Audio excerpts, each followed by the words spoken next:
Okay, so yes, the fun factor, where is it?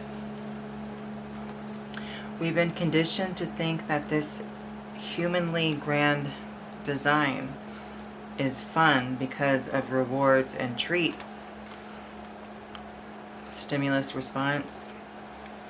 However, these are all distractions, Mars, that keep our will, desire focused on achieving something or reproducing. Mars, using the design of the body, keeps us on that, keeps us distracted in this game. And it's could be fun for some, you know, they're very content with it.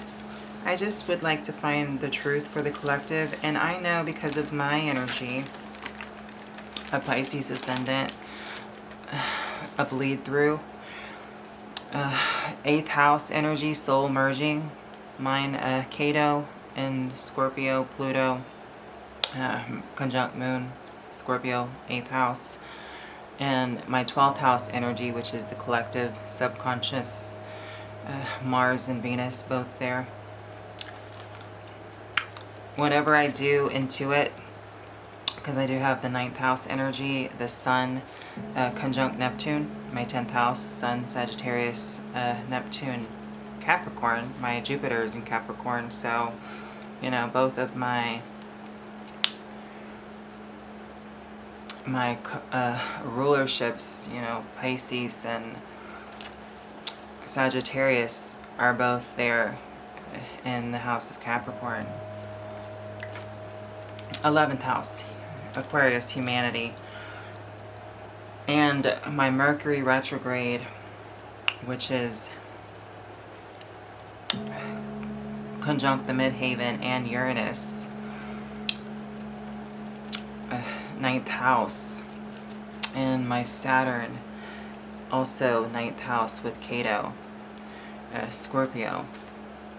You know, the information that I get from down on high, anything I intuit, anything that comes to me through the collective subconscious or through a remembrance of some sort, through ancestry way back or heritage, anything that I recall that comes in, even if I don't remember it or how to communicate it or don't think to myself out loud, it gets through entropy, which is a Neptunian Piscean energy. It bleed through, it merges into the collective conscience, subconscious, and unconscious, and there it remains. So in that way, whatever comes to me goes into the collective as well as other empaths. So that's one way of deconditioning, and that's one way of the truth, you know, getting stored, okay, within our collective. That's how we all connect together, and that can be liberating down the road when the time comes, and it's coming. So keep us distracted from the internal. So let me go back here. So, you know, using the design of the body, Mars, to keep us distracted from the internal triplicity, the trine, internal triplicity within ourselves, the mind, the body, and the soul, the spirit, the mind, body, and soul, the triplicity within ourselves make up the spirit, okay? We are continuously building outside of ourselves instead of building within ourselves, okay? Meaning, look around at all these built-up cities, construction, so forth and so on, all over the world. We are building externally, external traps to further enslave us instead of building up our temple or Garden of Eden that is within ourselves, okay? The heart in our bodies represent Leo, 5th house. Spirit, our crown. And across from Leo is Aquarius, the collective brain. And it's funny because the brain, you know, sometimes it looks like it's split down the middle because of course we have the left brain, right brain, Gemini, Sagittarius, logical, instinctual. Kind of also looks like the yin-yang symbol. But we have the collective brain, freedom, liberation, ingenuity, the water bearer, the star, and the human design. And the design of this solar system. Just ask Saturn. This is the grand design through our solar system. That's the grand design. Because I'm gonna go deeper into all that in just a second, but let's ponder this right now. And it's on the Grand Cross. Our grand design right now, human design, is on the Grand Cross because we're moving into a different age, one that is going to be freedom, liberating. We'll get there. So the cross right now, meaning the crown, royal bloodline here. And just look at the symbology, you know, the sun, spirit, Leo, the spirit coming out. Look at the cross, Saturn, and the tail of the lion there underneath the crown of Saturn's symbology. Look at the sign of Capricorn, its symbology there. So the crown, royal bloodline, is using the human design and the solar system design to manifest its will and desires. We are living, breathing, eating manifestors, and we're created that way through human design. And the astrology is a magical system to use synchronistically to manifest. So now here is my point. Are we manifesting for ourselves? Question mark. Or are we manifesting for the bloodline?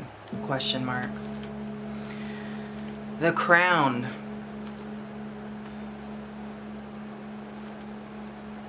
Answer.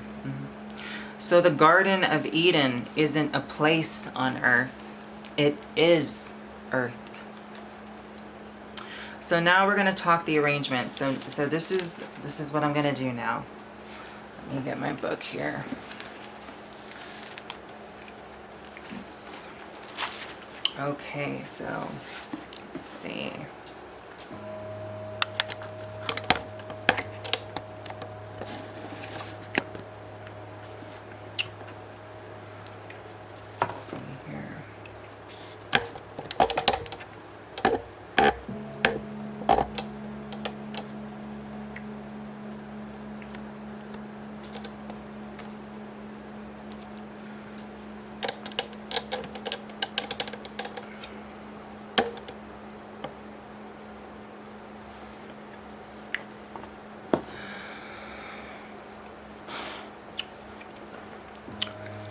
Okay, I want to make this really clear here.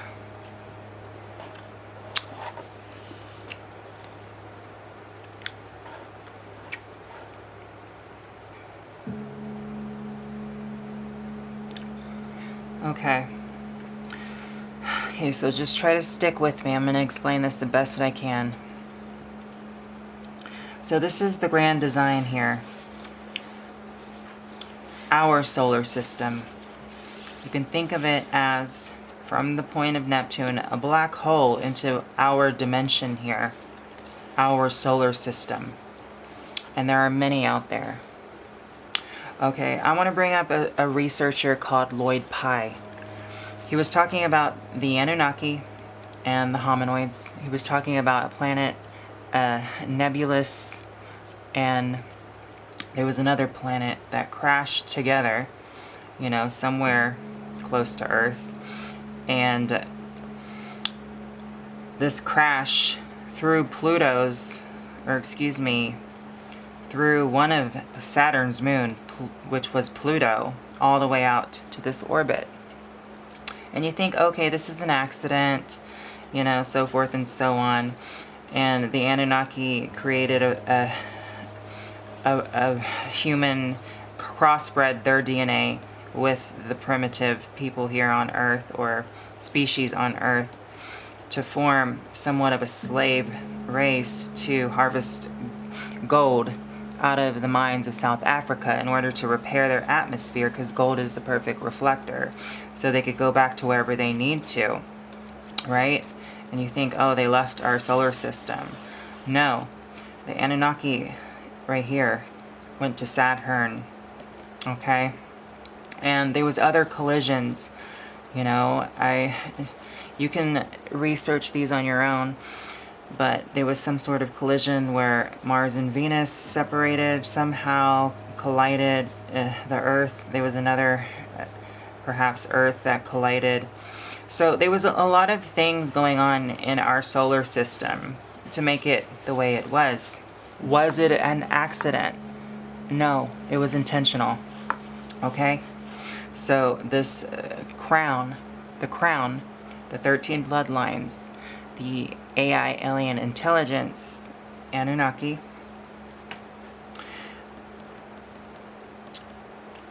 right here, Saturn, that's their home. Did Saturn have a ring on it? Always? I don't think so. Uranus has somewhat of a smaller ring around its planet. And let's keep in mind, Saturn has 8 moons that we know about. Neptune has 1, I believe. Uranus, I don't know.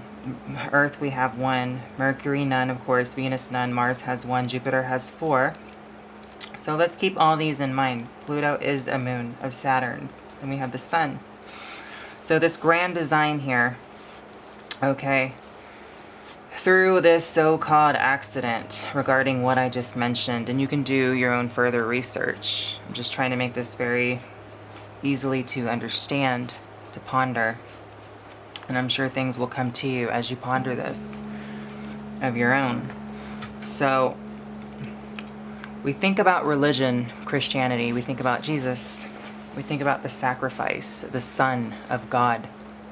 We think about the 13 bloodlines, the Anunnaki, the reptilian, some call, or the Greys, the alien intelligence, okay? So, and just imagine Pluto's connection with Saturn through the astrology and symbology, okay? It's one of Saturn's moons. So, this is the grand design. Now let's talk the human design here. Okay, so, was this an accident? This is the way it's set up from the alien intelligence that now reside here on Saturn. And they have their boundary, their ring right here, formed around for protection or a defense, perhaps. But could definitely signify other things. But this is their home. Now let's check this out, right? So the human design, we're going to start with Pluto, the soul, all the way here at the end, the edge of our solar system. Okay? Before we go out further into the universe, where there's other galaxies, so forth and so on. Pluto, the soul, here. What's the next planet? Neptune. God, consciousness, the subconsciousness, the collective here. The soul gets purified, cleansed here in the spiritual realm here of Neptune, okay? And then it dissolves here and then becomes part of the collective, the soul. It merges itself, submerges itself with the energy of Neptune. And then what's the next planet? Uranus, electricity. So the soul here, after it being merged here subconsciously with the collective to connect it, the individual soul, with the rest of the souls here, Neptune. And this is Saturn's contract with all of this human design here and these other planetary celestial bodies. And who knows if there's life on these other celestial bodies. Wherever there's a moon, there's a possibility. So, okay, and Uranus, electricity. That's life. Think of Frankenstein. It's alive, it's alive. The soul comes here after merging subconsciously with the collective, cleansed, psychic entropy. Here, charged, Uranus, ready to be formed as a spiritual, complete spiritual body with a soul and a spirit, right? So then we get to Saturn. Saturn's the one with his 8 moons right here, determines the karma, because Saturn represents karma, what the soul is going to do here for it. This is the love life game. And you play it, right? Who makes the rules? Who designed this? Saturn. Who designed this grand design? Saturn. Who designed the human design? Saturn. Through this, what we're talking about right now. So Saturn determines the karma, determines the life path, determines the astrology, determines the plan here within your life path game, right? Saturn doesn't want you to skip steps. Evolutionary astrology. Can you imagine that? So, Saturn creates a life for you to live out within the astrology. All of the different themes within the houses, okay? So, that's your blueprint, that's your plan, that's your astrology. Then we get to Jupiter here. So Jupiter, Saturn's son of God, sacrifice. Jupiter, you can think of Chiron. Saturn had, in the mythos, a child with this beautiful horse. And you can research this mythos. I don't recall the horse's name, but she was beautiful nonetheless. Had a son, Chiron. Chiron liberated the liberator, Prometheus, because Prometheus wanted to bring down fire, liberate the humanity. And Saturn stopped